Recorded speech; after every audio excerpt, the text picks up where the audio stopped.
Good morning, everybody. This is Matt Barkett. I'm hosting today's episode of Hooked on Mortgages. We have a special guest, Justo. Justo, why don't you introduce yourself, a little bit about what you do? Absolutely. Well, Mark, I've been doing credit repair now for the last 15 years. I've been the owner of BuildWorks Strategies. I've had an opportunity to be able to service over 65,000 people all over the U.S. from Alaska, Hawaii, California, New York.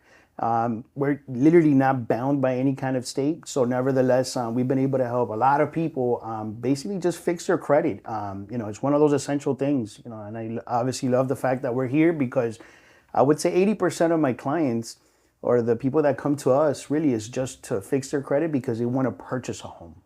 So I think that's a super important thing to obviously have and obviously to maximize the credit. So thank you so much for having me here. No, of course, and obviously credit's a huge topic. I get asked about it all the time. I've seen credit from the top to obviously the bottom, and people are always asking, you know, how they can fix their credit. So, one question is can you fix credit?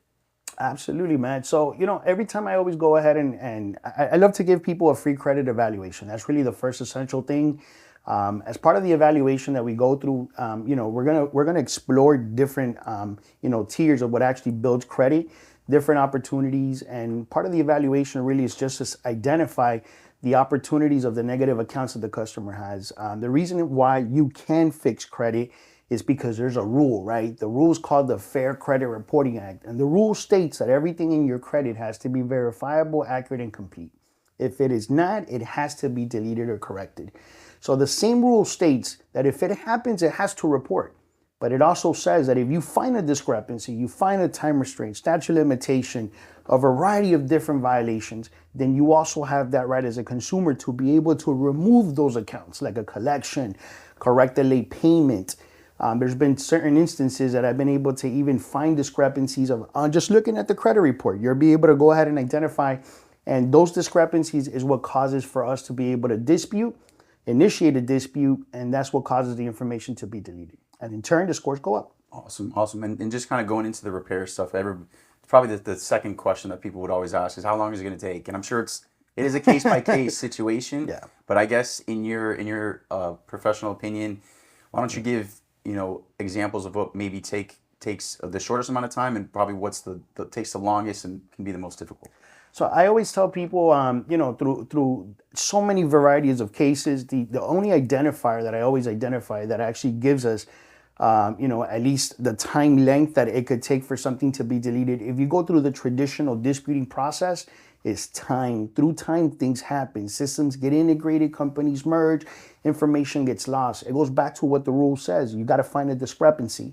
So when I'm looking at a credit report, I'm looking at the length of time that the incident occurred, that the violation occurred, that the collection came onto the report. That usually gives me a good sense of confidence to be able to say, you know what, this account that you've had, the charge-off occurred 2 years ago.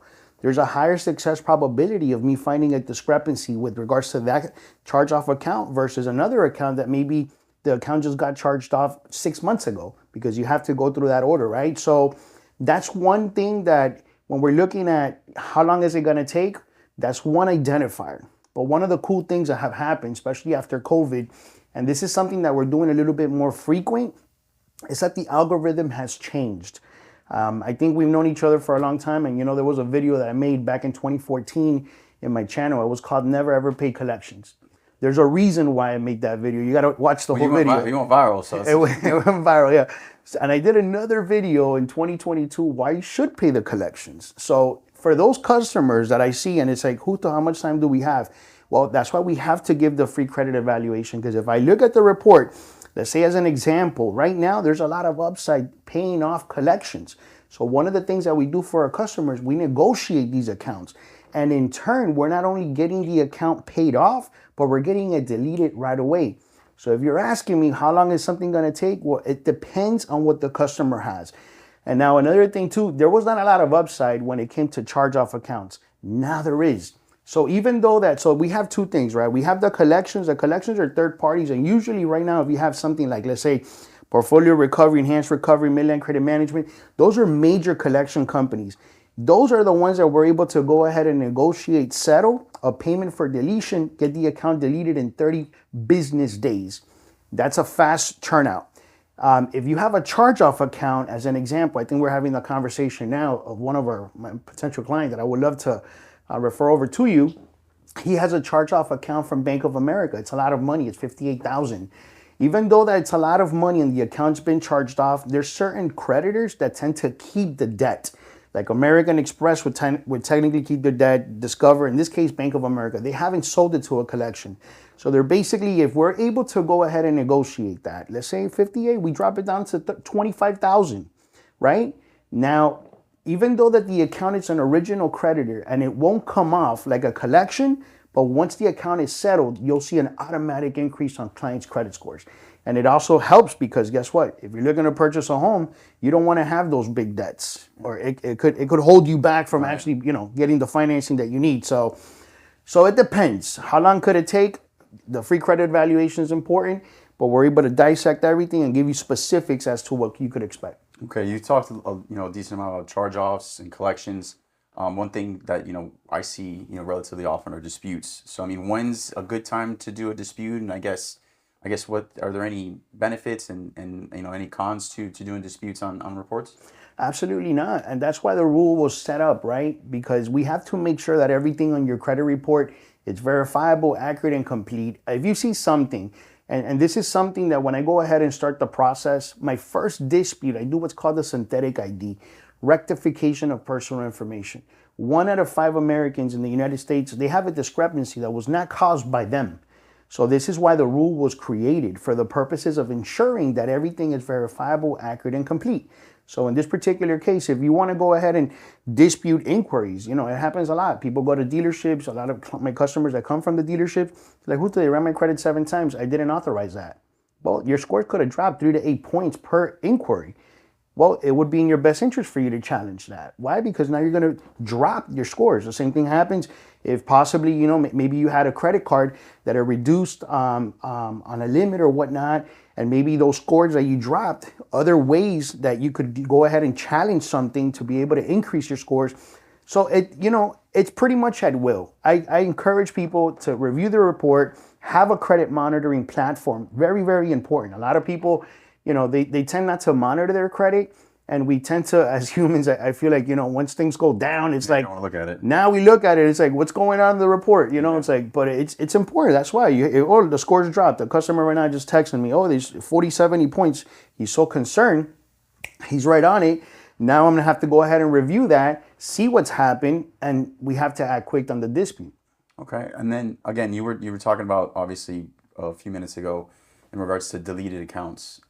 When the accounts get deleted, do clients need to pay those debts off? Or, once it's deleted, it's gone forever? That's a good thing. I always tell people, and again, part of that evaluation, right? If you have an account, and there's 2 things in credit. We have the financial aspect of it, and we have the information that's being reported. The financial aspect is really what concerns people, and that's natural. But we also have the information. The information influences the scores.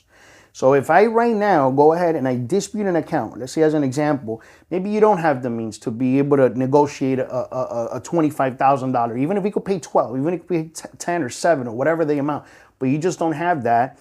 You want to go ahead and initiate a dispute. We do the dispute. If I get the account deleted, it doesn't mean that the balance just fizzled out. Technically, the original creditor still has that debt. They could still come after you. But does it happen all the time? No. Actually, I was having another conversation yesterday with another customer of mine. He didn't qualify for a bankruptcy. I'm getting him into the credit report. He's like, but Justo, how about if they sue me? Or how about this? Or how about that? Why would we want to advance something that you don't know what's going to happen? So if I do challenge the account, I get the charge-off deleted, or I get the collection deleted, I would honestly not have a conversation with the creditor, because in essence, if the creditor doesn't sue me, well, technically, I just saved myself a few $1,000s. 100%. And also, I guess going into, you were talking about bankruptcy in regards to public records. Obviously, that's public record. Are you able to delete that and on reports as well? So there is nothing out of the grasp of the Fair Credit Reporting Act. That means that from personal information, that's why we do the synthetic ID from the beginning. We rectify all the personal stuff, make sure that everything's in line, addresses, all that information is rectified, names, date of births, and public record included. It doesn't really matter what you have on your credit report. You could have 6 bankruptcies, you could have 4 repos, it doesn't matter. because it falls under the same rule. Anything on your report could be challenged, and it's all about questioning the accuracy of the information. So if that bankruptcy, honestly, there's a lot of people that have tried to do a bankruptcy, but then all of a sudden they kind of back out from it. So it's never a fulfilled bankruptcy, but it's now on their credit report. Yeah. You would want to go ahead and try to get that deleted. So yeah, you could initiate that. Okay, and then again, I guess we'll do kind of, we've talked a lot about obviously collections, charge-offs. Let's kind of get some information on what are the best ways to build your credit, and I guess what are the best ways to avoid hurting your credit in your profession. So best ways on how to build credit. So if we look at credit from a standpoint, let's go over this. So we have 35% of your score is based on payment history. 30% is based on limits versus balances on the credit cards, which 30% magic number, I always tell people, always think about it. 30% meaning limits versus balances. If you have a credit card of $1,000 limit and a balance of 300 into 1,000 is that 30%. So this is right here, this is key. So this is going to be something I'm going to circle back to. 15% of your credit is based on history. How long have you had credit for? A good healthy amount is anywhere from 9 to 11 years. Justo, look, I haven't had credit for that long, or maybe started reestablishing. A key component to these two things right here, 30% and that 15, possibly adding yourself as an authorized user to somebody that possibly has really good credit. Again, looking at that credit card, if they have a high limit, they have a low balance, they've never had any late payments, that would be a phenomenal account to be added onto, especially if it's been around for 9, 10 years. I did this many years ago when I was reestablishing myself back again, and my mom added me to some of her accounts. That lady's had credit forever. That influenced now 2 things on my score. Now we're talking about 15 and 30%. That's 45% increase. Clearly, you're never going to achieve the highest score possible having a blemish. So if anything that you have as a late payment, you have anything that needs to be rectified, anything, I call them negative indicators. So if you have a late payment, you would want to get that rectified to try to achieve the highest. We also have 10% of your credits based on what's called mixture of credit. Mixture of credit falls into 3 categories. We have mortgages, we have installment accounts, which are term loans, car loans, and we have revolving accounts. If all you have right now is really just a credit card, you might want to go ahead and add something additional. Maybe get some financing, maybe get a personal loan, maybe you might get a student loan. When you have all 3, now you're taking advantage of that 10%. And then the last 10% is based on inquiries. This is every time that you go and you run your credit. Again, going back, rule of thumb, especially for those people out there looking to purchase a vehicle, have your credit monitoring active. Get a printout. Don't go to the dealership and have them run your credit multiple times. Yeah, that kills your credit. Because that, again, if you have any more than 6 to 8 inquiries in the last 2 years, inquiries is the only account that falls off by itself. So that's the only account that I really don't challenge unless you have something astronomical. I look at an account and you have 75 inquiries. I'm like, we're going to have to do something about that. But in reality, how do you build your credit, or what could you do to maximize? I would say every 4 to 6 months, call your credit card companies. Hey, listen, Capital One, I'm here at Macy's. You know, I have my friend's wedding. I need 7 tuxes. You got me a $500 limit. What could I do to go ahead and increase my scores? Well, guess what? If they go ahead and give you from 500 to 1,000, or you go from 500 to 5,000, now limit, your scores just went up. Because why? Because the higher you go, I want you to have high limits on credit cards. It's eventually, I've noticed that in order for you to achieve scores like the 800s, 810s, 820s, you eventually cannot have nothing negative, no negative indicators, high limits, low balances, preferably anywhere from less than 10%. Good amount of history, 9 to 11 years. You have to have a good blend of mixture of credit. Try to have all 3. Eventually get a mortgage. You know, that's the 80% of the people that come in, that's what they want to do. And then also try to have less than 6 to 8 inquiries in the last 2 years. That's the recipe to achieving the highest scores. Yeah, man. I mean, in regards on my end, obviously credit's one of the 3 indicators buying a house. So, I always have to give some sort of information. I don't obviously, tell them exactly what to do. My main goal whenever dealing with a client that has a little bit lower of a score, we have the rescorability. So, obviously if there's a credit card that has a high balance, if we pay it down, we can submit the rescore and get the score that we need to. Yeah. Obviously, this is a little, cut and paste compared to what you do on your end. But, I mean, also, too, the one thing that I think a lot of people don't know is when it comes to buying a house with credit, everybody thinks you need a 700 or 750 or whatever the case is. Buying a house, you can go to the 600s. Heck, I have, opportunities where you're able to go to 500 buying a house. Yeah. Obviously, in regards to the rates or maybe the down payment are not going to be the prettiest, but a lot of times it is better than renting. So, I think obviously credit is a huge thing that people need to learn more about. I think it's one thing that Yeah. you get your first credit card, you get punched in the face with a bill, and people aren't ready for that. And it's something that I think nowadays a lot of people are trying to figure out and learn. So obviously getting a lot of this information is awesome. And obviously it transitions into buying a car, into buying a house, into just life basically. Definitely, So yeah. credit is huge, and it's obviously something. Actually, someone had made a reference of it or an analogy of credit that I heard was great. Was when you're at school, obviously you get your report card and your grades or how you did in school. Your credit is your report card on how you're responsible with your finances. Absolutely. So I've always thought of that as a way to reference And credit. even now, like you're looking at life insurance, some companies, they run your credit for life insurance. That's crazy. Auto, run your credit for, homeowners, they run your credit. So many things now just to like get approved for specific things that before it didn't really matter that much actually are influenced by credit. Going back to what you're saying, it's because they want to know how responsible you are with your finances. And if you got a good score, that means you're able to juggle multiple things at the same time. Because honestly, nobody gave us this information in school. We never had we got driver's ed, sex ed, but we don't get no credit ed. Yeah, exactly. And then they give us the credit card and we go into that aspect of it. But definitely, man. Actually, I had a question for you with regards to that because I know we're talking outside. And I was kind of curious because, I love to push my customers, and I always tell people that there's like a mile marker, right? Like if you come to me and you have scores 450, you're in the 500s, the first thing to achieve, try to get you to a 620 because that's really where fair credit starts. But in reality, where you want to go ahead and at least be at, it's a minimum of a 680.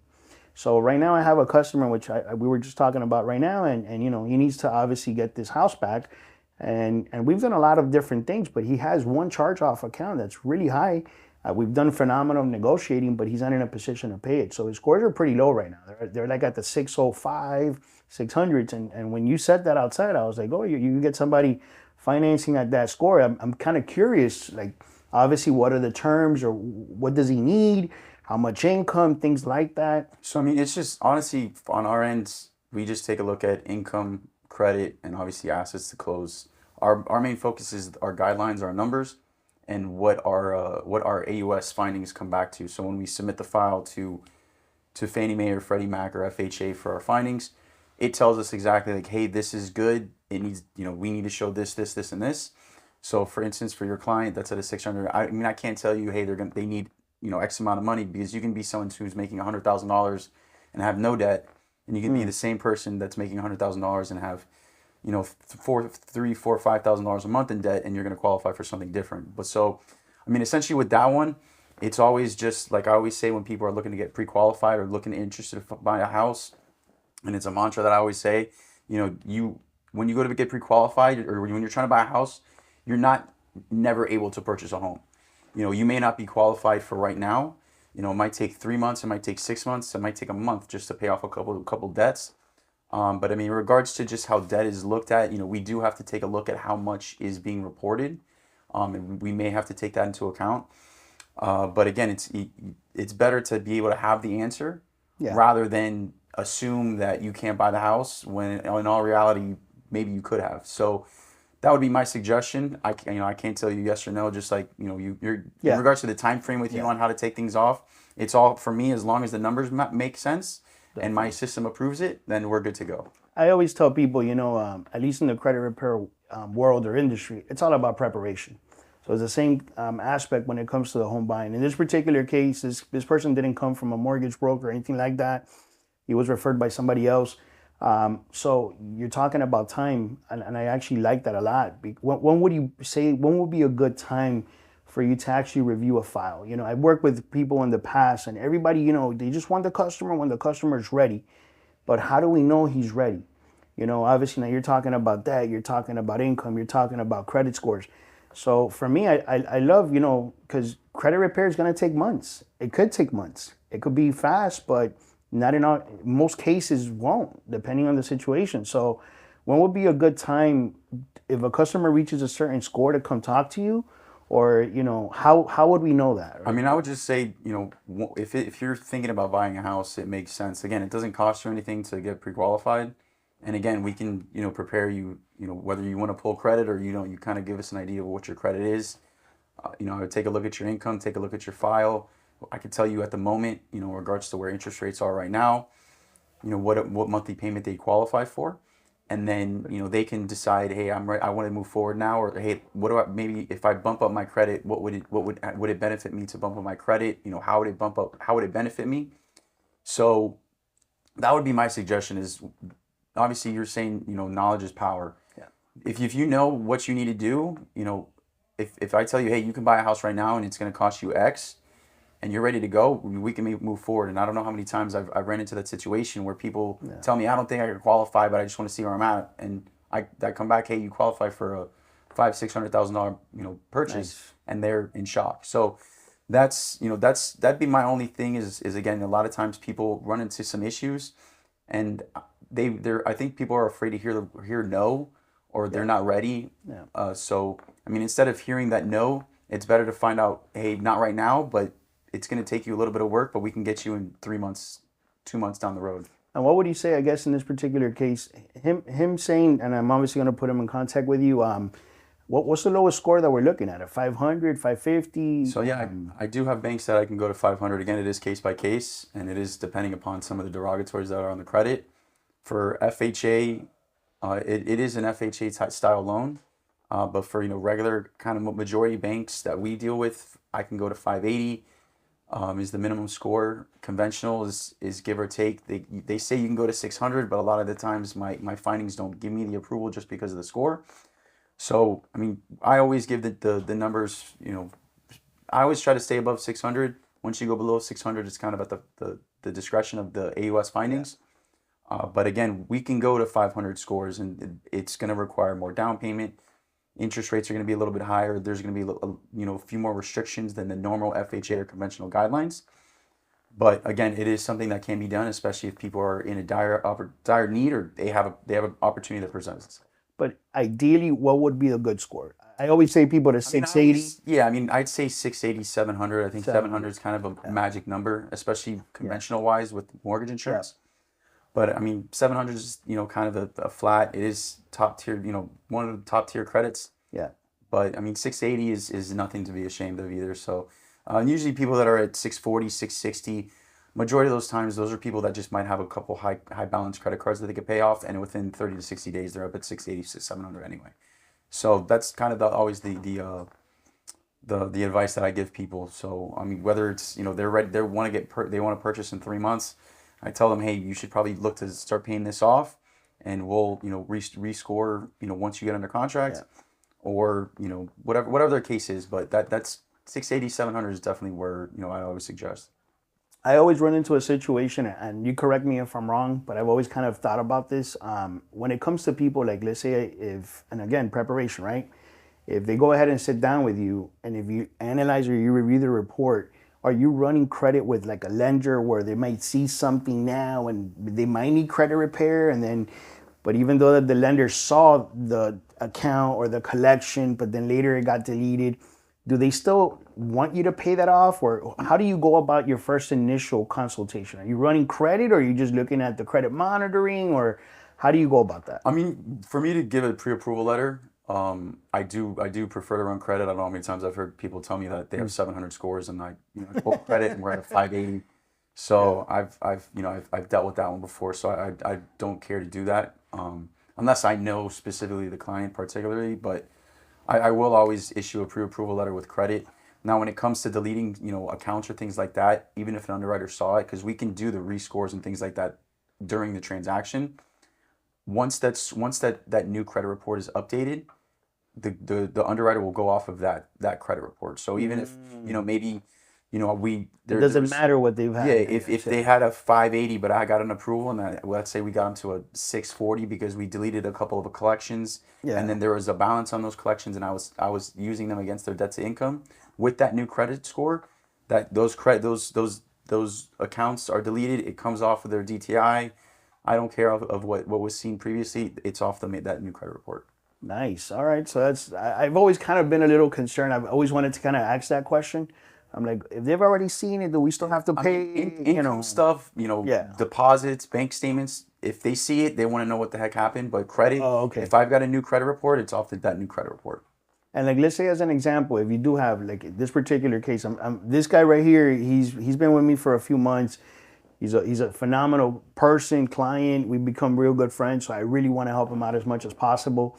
Let's say, I guess in his scenario that he has this high debt, this charge-off account from Bank of America. I told you it was like almost 58 grand or whatever.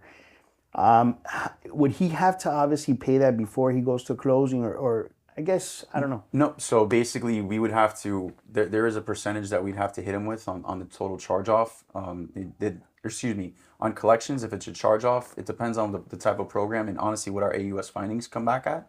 But he may not even be responsible, or it may not be part of his debt to income.